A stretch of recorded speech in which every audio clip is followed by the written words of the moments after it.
mga bossing, pakita ko lang po. May pasalubong kami kay ate. Oh, ang ganda-ganda. Meron po siyang carnation na bulaklak.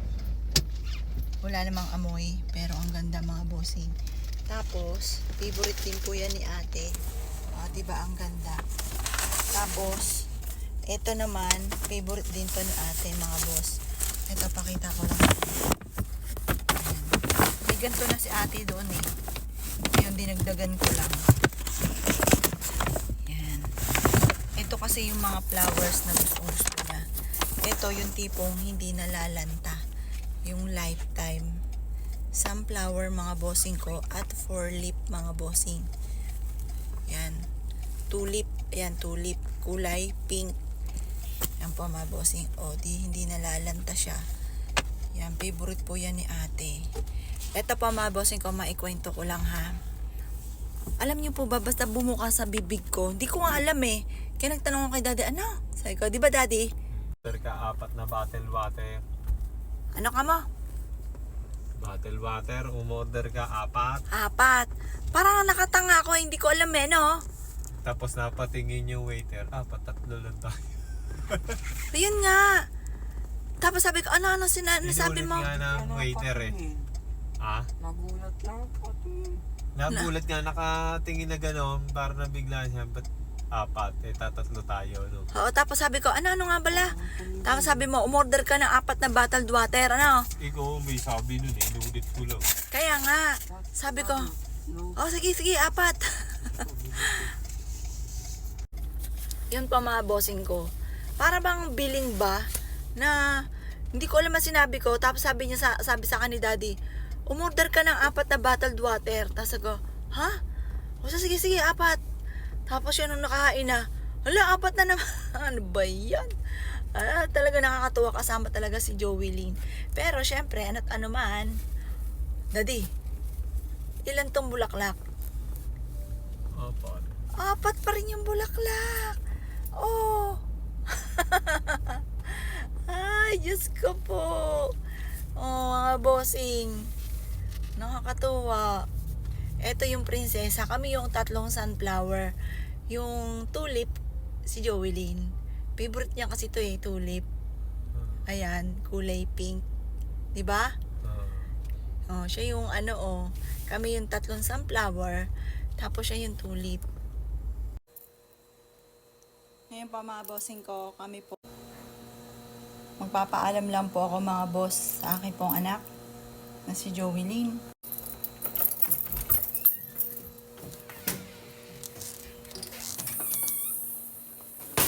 Ate, I love you.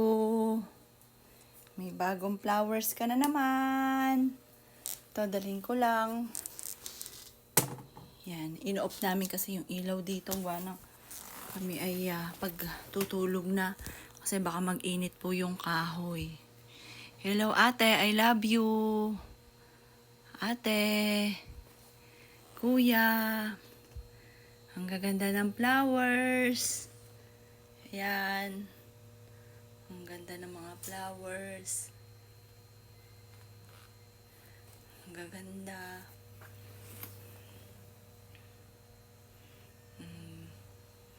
Ang gaganda. Ate. Ay, may cake si ate. Salamat. Salamat sa nagbigay. Salamat. Ate. I love you. Sinilip ko po kasi parang may nag-uusap.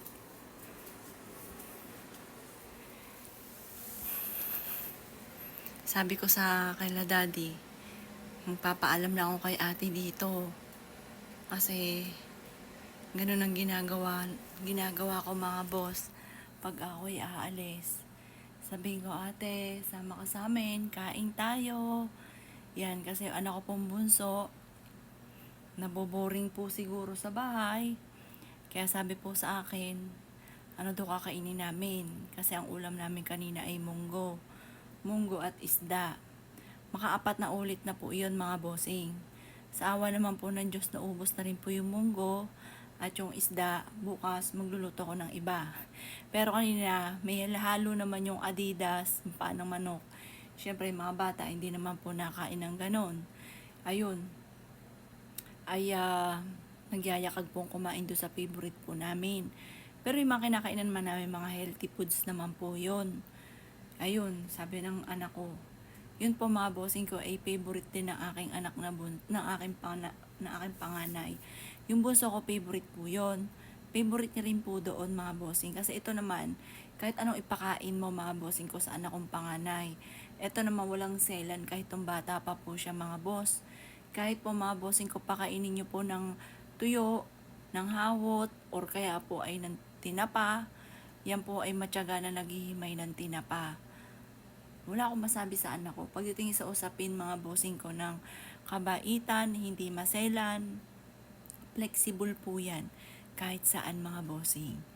Yan, ngayon po, nagpapaalam lang po muna ako sa aking anak, sama ka sa amin, pero alam ko, dama ko yung presensya po niya nandoon.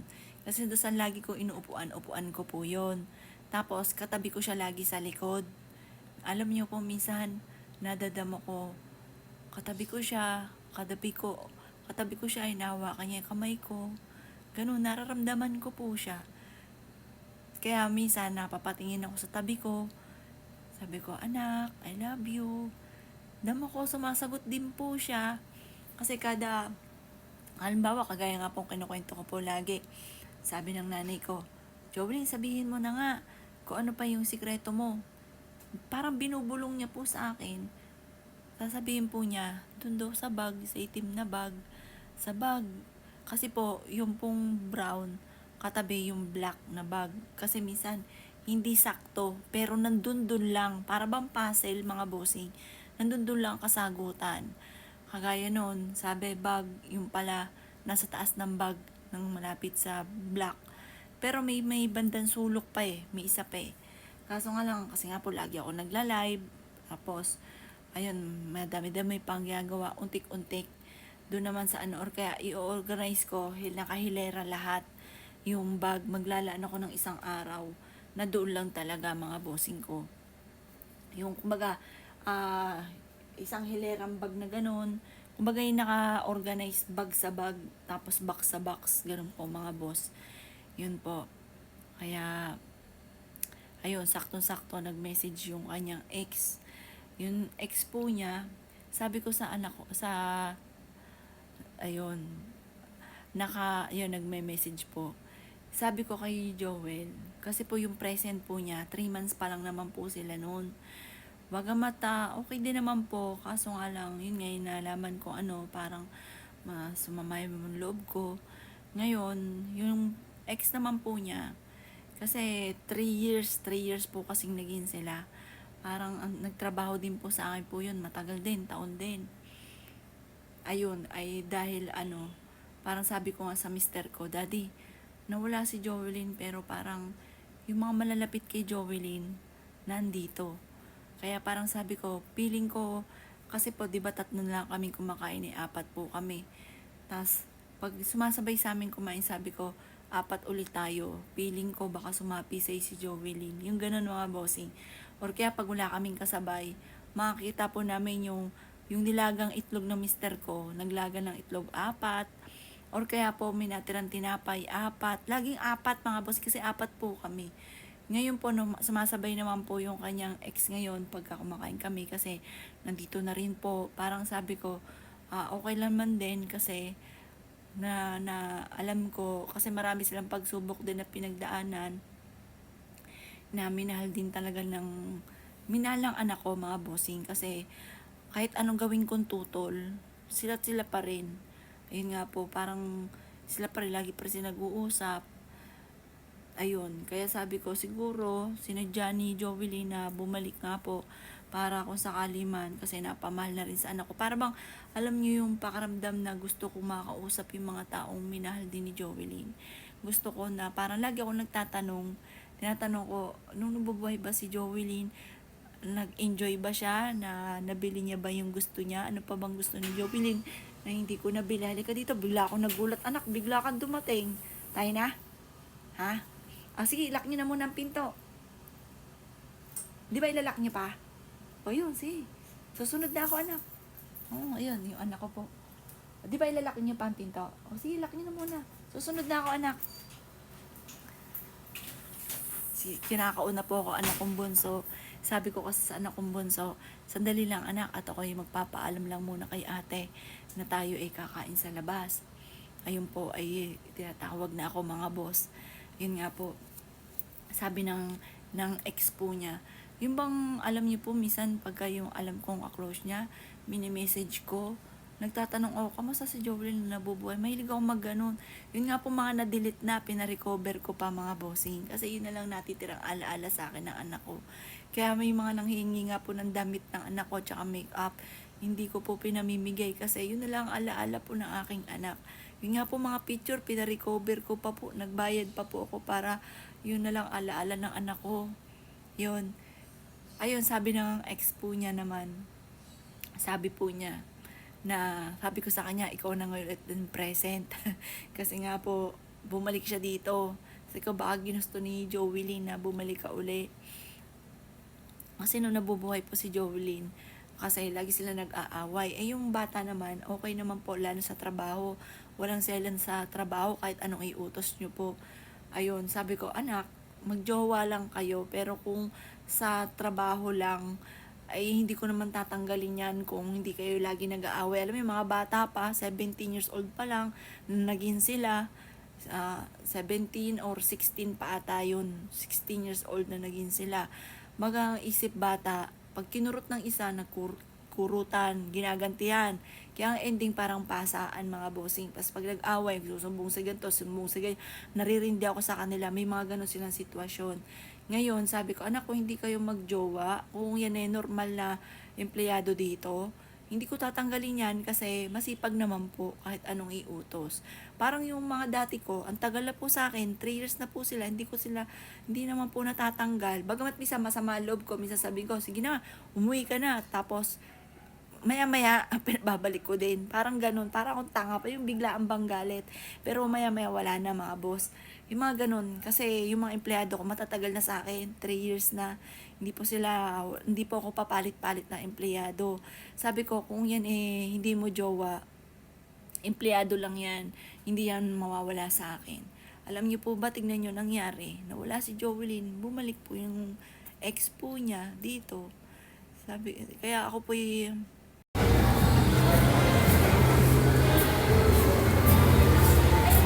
pamimiliin ko lang po yung anak ko. Ano po mas maganda? Ito kaya.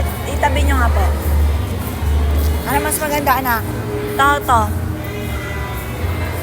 Ano maganda? Ito. Ito kasi ito may kakaiba na. Sige, yan na lang po.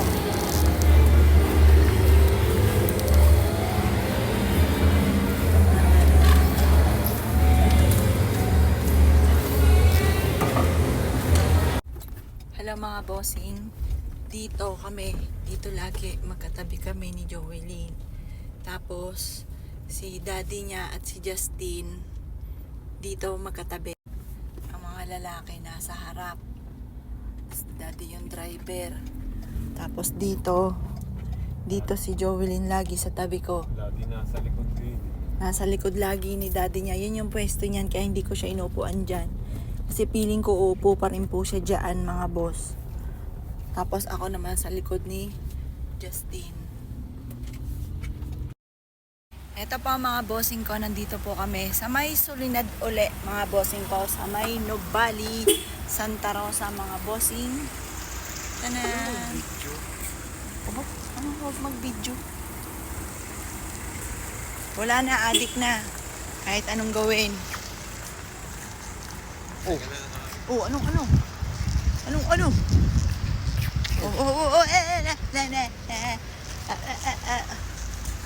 Baka akala nung kakaano lang natin, Kaya doon. Anak. Nasaan? May tayo, may 1,000, katawan ko, anak. Controller na, controller. Controller. Ayan, katawan ko, huy, ayun, picture ko. Huy, hindi makita. Ito ang kauna-una ang basher ko, mga bossing ko, ang aking bunso. Nag-gift. But Christmas na? Christmas na, birthday mo ba? Wala na, hindi naman birthday. Tapos namin. O, tapos na eh. October pa birthday mo. Aga-aga naman ang gift. May gift na naman panibago yan pag nagkataon. Hello, ate. Oh, bigay mo. Pasalubong namin sa'yo, ate. Nakakatuwa. Ang daming flowers. Daddy, iayos mo ito. Paisod ng cake. Hello, ate. Pasalubong namin sa'yo. Ate. Dito kaya natin ito ilagay. Tingin mo. Hindi kasya. Hindi kasya. Asa sige, diyan mo na ilagay sa ano. Yan. Ate, pasalubong namin sa'yo, ate. Yan, bukas natin to lagyan ng message ha. Bukas. Yan. Tayong tatlo, pati ikaw bunso ha. Tapos, ito yung favorite po niya. O sige, bigyan mo kay ate. Alay mo dito. O, ito. O, yan. Yan. At least yan, hindi yan matutuyo. Lifetime yan, ate. Favorite niya po yan, mga bossing. Ito, makapakita ko lang, mga boss. May tao na nagbigay sa kanya ng special niyan. Ito po, mga bossing ko, yung sunflower. Tsaka tulip. Yan po yung favorite po niya, mga boss. Kaya nung nakakita ako ng ganon. Oo, yun. Kaya nung nakakita po ako ng ganon, ay naalala ko si ate. Yan, tulip at saka sunflower ang favorite po niya. Yan, ang ganda-ganda. Carnation. Ang ganda, ate. Happy na naman yan. Happy na naman. Daming flowers. Good night, ate. I love you. Good night, JC. Kain na kayo ng cake. Kain na. Inom kayo ng tubig. Huwag niyo kakalimutan uminom ng tubig. Good night. Love you. Sabi mo rin, daddy. Sabi anak. Bunso, sabi mo. Love you, ate. Good night. Love you, kuya. Good night. Love you.